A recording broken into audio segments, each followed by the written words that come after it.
The average person spends 40 years trading their pulse for a paycheck that barely covers the cost of staying alive to work the next day. It is a closed loop. You aren't building a life, you're funding a subscription to your own existence. And the price of that subscription just went up. 5 minutes from now, you will understand why your low salary isn't a personal failure, but a structural requirement. More importantly, you'll see the only exit that doesn't involve winning the lottery. Most people think the path out of a low wage is a straight line of hard work. The narrative is simple: work more hours, get a promotion, save 10%. But that math is broken. If you make $30,000 a year and save 10%, it takes you a decade to save 1 year's salary. By the time you reach that goal, inflation has already devalued those savings by a third. You are running up a descending escalator. To escape, you have to understand the invisible tax on the poor. It's called the cost of being broke. When you have money, you buy in bulk. You buy quality goods that last years.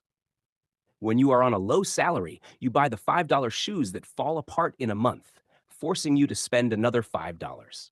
You pay interest on credit because you can't afford the principal. You pay late fees because the timing of your bills doesn't align with your liquidity.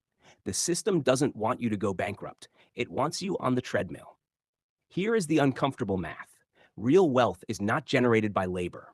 It is generated by owning things that grow while you sleep. The gap between your low salary and freedom isn't a lack of effort. It's a lack of leverage. Public hype tells you to side hustle. They want you to drive a car for an app or deliver food in your spare time. This is a trap. It is just more labor.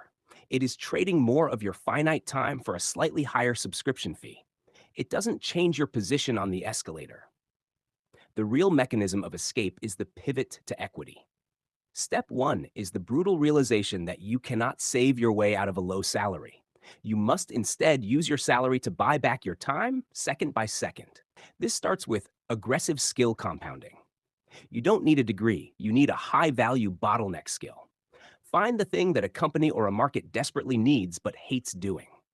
Step two is the low-burn isolation.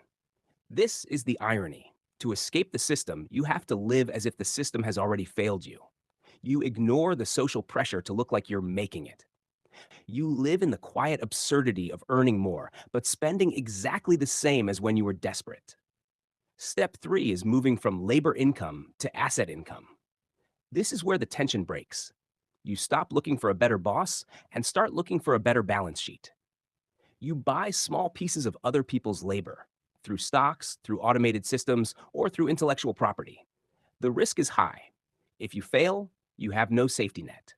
The system is designed to keep that net small, so you're too afraid to jump. But the long-term implication of staying is worse. If you remain a pure laborer, you are a depreciating asset. Your body gets slower, your mind gets tired, but the cost of the world keeps climbing. We are told that the economy is a ladder and everyone starts at the bottom. But the rungs at the bottom are greased and the people at the top are holding the ladder. You can keep climbing and hope your grip holds, or you can realize that the ladder is leaning against the wrong wall. If you aren't owning, you are being owned. The question is, how much of your life are you willing to sell before you decide to buy yourself back?